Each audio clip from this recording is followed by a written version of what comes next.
Psicología de las masas y análisis del yo, por Sigmund Freud. 2. El alma colectiva. Podríamos comenzar por una definición del alma colectiva, pero nos parece más racional presentar, en primer lugar, al lector una exposición general de los fenómenos correspondientes y escoger entre estos algunos de los más singulares y característicos, que puedan servirnos de punto de partida para nuestra investigación. Conseguiremos ambos fines tomando como guía una obra que goza de justa celebridad, La psicología de las multitudes, de Gustavo Le Bon. Ante todo, convendrá que nos hagamos presente con máxima claridad la cuestión planteada. La psicología, que persigue los instintos,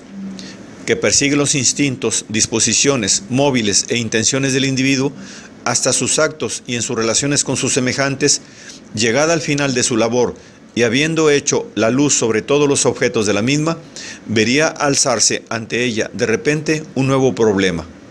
Habría, en efecto, de explicar el hecho sorprendente de que en determinadas circunstancias, nacida de su incorporación a una multitud humana que ha adquirido el carácter de masa psicológica, aquel mismo individuo al que ha logrado hacer inteligible, piensa, sienta y abre de un modo absolutamente inesperado. Ahora bien, ¿qué es una masa? ¿Por qué medios adquiere la facultad de ejercer una tan decisiva influencia sobre la vida anímica individual? ¿Y en qué consiste la modificación psíquica que impone al individuo? La contestación a estas interrogaciones, labor que resultará más fácil comenzando por la tercera y última, incumbe a la psicología colectiva, cuyo objeto es, en efecto, la observación de las modificaciones impresas a las reacciones individuales. Ahora bien, toda tentativa de explicación debe ir precedida de la descripción del objeto que de explicar se trata. Dejaremos, pues, la palabra a Gustavo Le Bon. El más singular de los fenómenos presentados por una masa psicológica es el siguiente: cualesquiera que sean los individuos que la componen, y por diversos o semejantes que puedan ser su género de vida, sus ocupaciones, su carácter o su inteligencia, el simple hecho de hallarse transformados en una multitud le dota de una especie de alma colectiva. Este alma les hace sentir, pensar y obrar de una manera por completo distinta de cómo sentiría, pensaría y obraría cada uno de ellos aisladamente. Ciertas ideas y ciertos sentimientos no surgen ni se transforman en actos, sino en los individuos constituidos en multitud. La masa psicológica es un ser provisional compuesto de elementos heterogéneos, soldados por un instante, exactamente como las células de un cuerpo vivo forman por su reunión un nuevo ser, que muestra caracteres muy diferentes de los que cada una de tales células posee. Permitiéndonos interrumpir la exposición de Le Bon con nuestras glosas, intercalaremos aquí la observación siguiente: si los individuos que forman parte de una multitud se hallan fundidos en una unidad, tiene que existir algo que les enlace unos a otros, y este algo podría muy bien ser aquello que caracteriza a la masa. Pero Le Bon deja en pie esta cuestión y, pasando a las modificaciones que el individuo experimenta en la masa, las describe en términos muy conformes con los principios fundamentales de nuestra psicología de las profundidades. Fácilmente se comprueba en qué alta medida difiere el individuo integrado en una multitud del individuo aislado. Lo que ya resulta más arduo es descubrir las causas de dicha diferencia. Para llegar, por lo menos, a entreverlas, es preciso recordar, ante todo, la observación realizada por la psicología moderna, de que no solo en la vida orgánica, sino también en el funcionamiento de la inteligencia, desempeñan los fenómenos inconscientes un papel preponderante. La vida consciente del espíritu se nos muestra muy limitada al lado de la inconsciente. El analista más sutil, penetrante observador, no llega nunca a descubrir sino una mínima parte de los móviles inconscientes que les guían. Nuestros actos conscientes se derivan de un substratum inconsciente, formado en su mayor parte por influencias hereditarias. Este substratum entraña los innumerables residuos ancestrales que constituyen el alma de la raza. Detrás de las causas confesadas de nuestros actos existen causas secretas, ignoradas por todos. La mayor parte de nuestros actos cotidianos son efecto de móviles ocultos que escapan a nuestro conocimiento. Le Bon piensa que en una multitud se borran las adquisiciones individuales, desapareciendo así la personalidad de cada uno de los que la integran. Lo inconsciente social surge en primer término y lo heterogéneo se funde en lo homogéneo. Diremos, pues, que la superestructura psíquica, tan diversamente desarrollada en cada individuo, que destruida, apareciendo desnuda, la uniforme base inconsciente común a todos. De este modo, se formaría un carácter medio de los individuos constituidos en multitud, pero Le Bon encuentra que tales individuos muestran también nuevas cualidades, de las cuales carecían antes, y halla la explicación de este fenómeno en tres factores diferentes. La aparición de los caracteres peculiares a las multitudes se nos muestra determinada por diversas causas.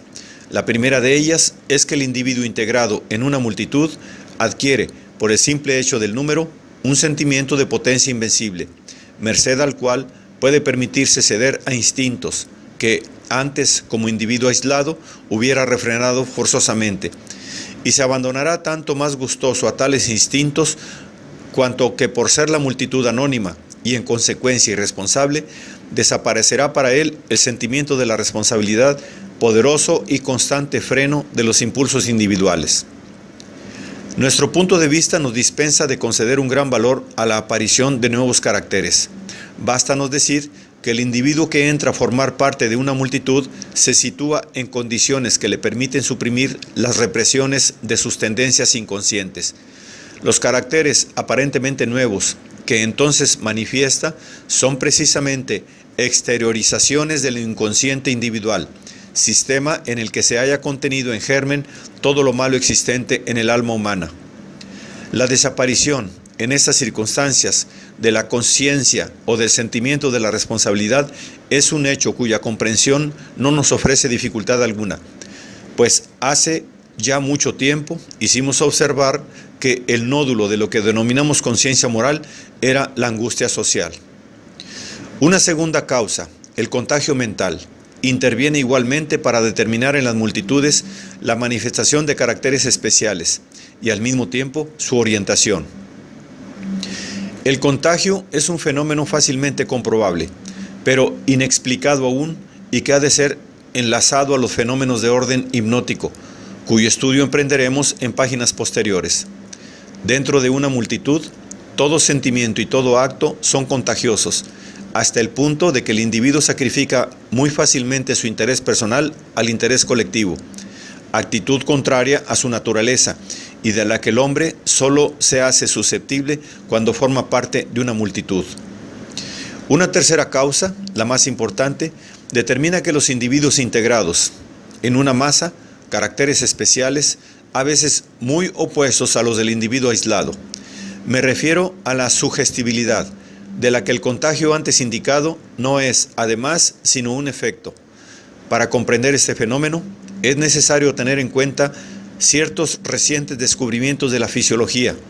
Sabemos hoy que un individuo puede ser transferido a un estado en el que, habiendo perdido su personalidad consciente, obedezca a todas las sugestiones del operador que se le ha hecho perder y cometa los actos más contrarios a su carácter y costumbres.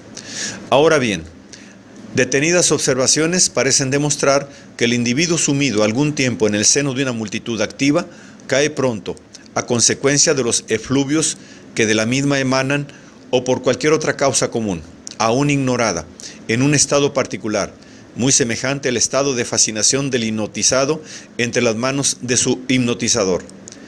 Paralizada la vida cerebral del sujeto hipnotizado, se convierte éste en esclavo de todas sus actividades inconscientes, que el hipnotizador dirige a su antojo. La personalidad consciente desaparece, la voluntad y el discernimiento quedan abolidos. Sentimientos y pensamientos son entonces orientados en el sentido determinado por el hipnotizador. Tal es, aproximadamente, el estado del individuo integrado en una multitud. No tiene ya conciencia de sus actos. En él, como en el hipnotizado, quedan abolidas ciertas facultades y pueden ser llevadas otras a un grado extremo de exaltación. La influencia de una sugestión le lanzará con ímpetu irresistible a la ejecución de ciertos actos, ímpetu más irresistible aún en las multitudes que en el sujeto hipnotizado, pues siendo la sugestión la misma para todos los individuos, se intensificará al hacerse recíproca. Así, pues, la desaparición de la personalidad consciente, el predominio de la personalidad inconsciente, la orientación de los sentimientos y de las ideas en igual sentido, por sugestión y contagio, y la tendencia a transformar inmediatamente en actos las ideas sugeridas, son los principales caracteres del individuo integrado en una multitud. Perdidos todos sus rasgos personales, pasa a convertirse en un autómata sin voluntad. Hemos citado íntegros estos pasajes para demostrar que Le Bon no se limita a comparar el estado del individuo integrado en una multitud con el estado hipnótico, sino que establece una verdadera identidad entre ambos. No nos proponemos contradecir aquí tal teoría, pero sí queremos señalar que las dos últimas causas mencionadas de la transformación del individuo en la masa, el contagio y la mayor sugestibilidad, no pueden ser consideradas como de igual naturaleza, puesto que, a juicio de nuestro autor, el contagio no es, a su vez, sino una manifestación de la sugestibilidad. Así, pues, ha de parecernos que Le Bon no establece una diferenciación suficientemente precisa entre los efectos de tales dos causas. Como mejor interpretaremos su pensamiento, será, quizá, atribuyendo el contagio a la acción recíproca ejercida por los miembros de una multitud unos sobre otros, y derivando los fenómenos de sugestión identificados por Le Bon con los de la influencia hipnótica, de una distinta fuente. Pero, ¿de cuál? Hemos de reconocer como una evidente laguna el hecho de que uno de los principales términos de esta identificación, a saber, la persona que para la multitud sustituye al hipnotizador, no aparezca mencionada en la exposición de Le Bon. De todos modos, el autor distingue de esta influencia fascinadora que deja en la sombra la acción contagiosa que los individuos ejercen unos sobre otros y que viene a reforzar la sugestión primitiva. Citaremos todavía otro punto de vista muy importante para el juicio del individuo integrado en una multitud. Por el solo hecho de formar parte de una multitud, desciende, pues, el hombre varios escalones en la escala de la civilización. Aislado, era quizás un individuo culto, en multitud es un instintivo y por consiguiente un bárbaro. Tiene la espontaneidad, la violencia, la ferocidad y también los entusiasmos y los heroísmos de los seres primitivos. El autor insiste, luego particularmente, en la disminución de la actividad intelectual que el individuo experimenta por el hecho de su disolución en la masa. Dejemos ahora al individuo y pasemos a la descripción del alma colectiva, llevada a cabo por Le Bon. No hay en esta descripción un solo punto cuyo origen y clasificación puedan ofrecer dificultades al psicoanalista.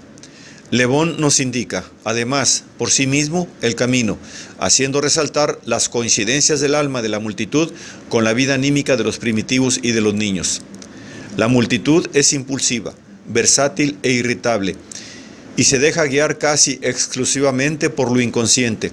Los impulsos a los que obedece pueden ser, según las circunstancias, nobles o crueles, heroicos o cobardes, pero son siempre tan imperiosos que la personalidad e incluso el instinto de conservación desaparecen ante ellos. Nada en ella es premeditado. Aun cuando desea apasionadamente algo, nunca lo desea mucho tiempo, pues es incapaz de una voluntad perseverante. No tolera aplazamiento alguno entre el deseo y la realización. Abriga un sentimiento de omnipotencia. La noción de lo imposible no existe para el individuo que forma parte de una multitud. La multitud es extraordinariamente influenciable y crédula, carece de sentido crítico y lo inverosímil no existe para ella. Piensa en imágenes que se enlazan unas a otras asociativamente, como en aquellos estados en los que el individuo da libre curso a su imaginación sin que ninguna instancia racional intervenga para juzgar hasta qué punto se adaptan a la realidad sus fantasías. Los sentimientos de la multitud son siempre simples y exaltados. De este modo, no conoce dudas ni incertidumbres. Las multitudes llegan rápidamente a lo extremo. La sospecha enunciada se transforma ipso facto en indiscutible evidencia. Un principio de antipatía pasa a constituir, en segundos, un odio feroz. Naturalmente inclinada a todos los excesos, la multitud no reacciona sino a estímulos muy intensos. Para influir sobre ella, es inútil argumentar lógicamente. En cambio, será preciso presentar imágenes de vivos colores y repetir una y otra vez las mismas cosas. No abrigando la menor duda sobre lo que cree la verdad o el error y poseyendo, además, clara conciencia de su poderío, la multitud es tan autoritaria como intolerante. Respeta la fuerza y no ve en la bondad sino una especie de debilidad que le impresiona muy poco. Lo que la multitud exige de sus héroes es la fuerza e incluso la violencia. Quiere ser dominada, subyugada y temer a su amo.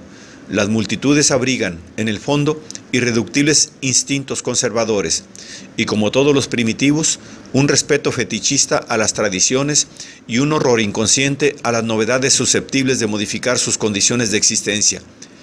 Si queremos formarnos una idea exacta de la moralidad de las multitudes, habremos de tener en cuenta que en la reunión de los individuos integrados en una masa desaparecen todas las inhibiciones individuales, mientras que todos los instintos crueles, brutales y destructores, residuos de épocas primitivas, latentes en el individuo, despiertan y buscan su libre satisfacción. Pero bajo la influencia de la sugestión, las masas son también capaces de desinterés y del sacrificio por un ideal. El interés personal, que constituye casi el único móvil de acción del individuo aislado, no se muestra en las masas como elemento dominante, sino en muy contadas ocasiones. Puede incluso hablarse de una moralización del individuo por la masa.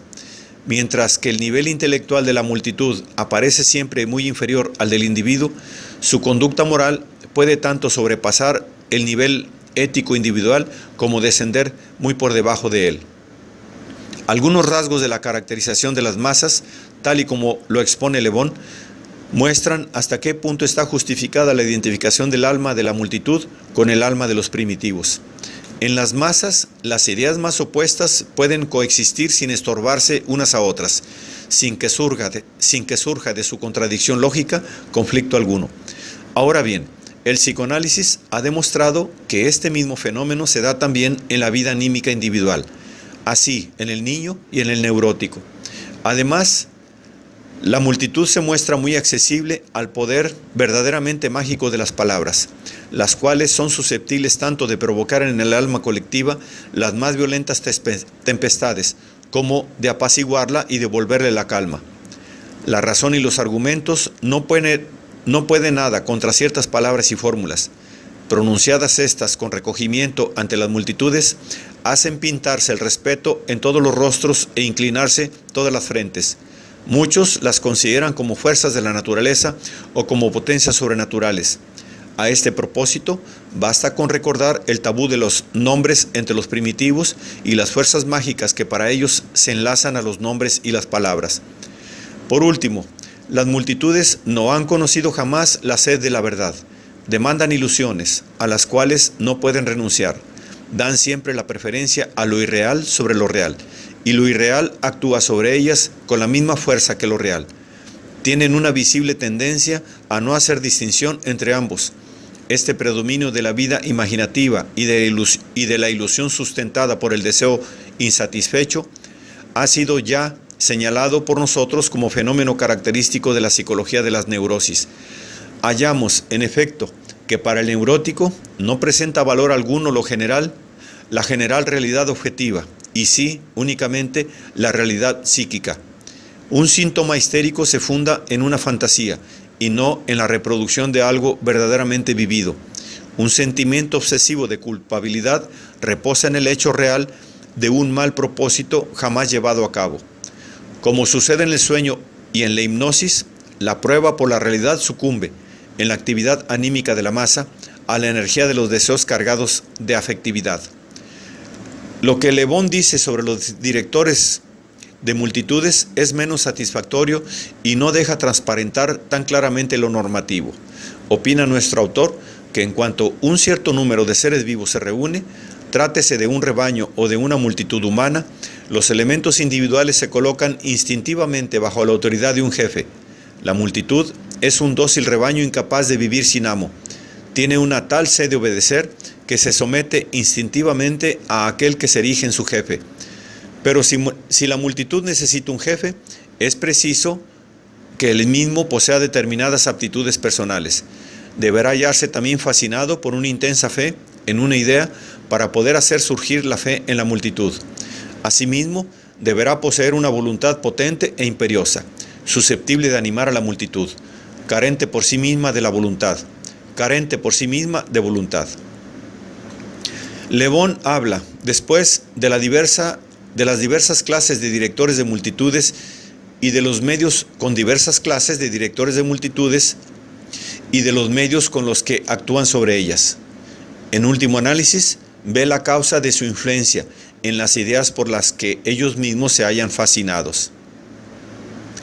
Por demás, tanto a estas ideas como a los directores de multitudes les atribuye Le Bon un poder misterioso e irresistible, al que da el nombre de prestigio. El prestigio es una especie de fascinación que un individuo, una obra o una idea ejercen sobre nuestro espíritu. Esta fascinación paraliza todas nuestras facultades críticas y llena nuestra alma de asombro y de respeto. Los sentimientos entonces provocados son inexplicables, como todos los sentimientos, pero probablemente del mismo orden que la sugestión experimentada por un sujeto magnetizado. Le Bon distingue un prestigio adquirido o artificial y un prestigio personal. El primero queda conferido a las personas por su nombre, sus riquezas o su honorabilidad, y a las doctrinas y a las obras de arte por la tradición. Dado que posee siempre su origen en el pasado, no nos facilita lo más mínimo la comprensión de esta misteriosa influencia. El prestigio personal es adorno de que muy pocos gozan, pero estos pocos se imponen por el mismo hecho de poseerlo como jefes y se hacen obedecer cual si poseyeran un mágico talismán. De todos modos, y cualquiera que sea su naturaleza, el prestigio depende siempre del éxito y desaparece ante el fracaso. No puede, por menos de observarse, que las consideraciones de Le Bon sobre los directores de multitudes y la naturaleza del prestigio no se hallan a la altura de su brillante descripción del alma colectiva.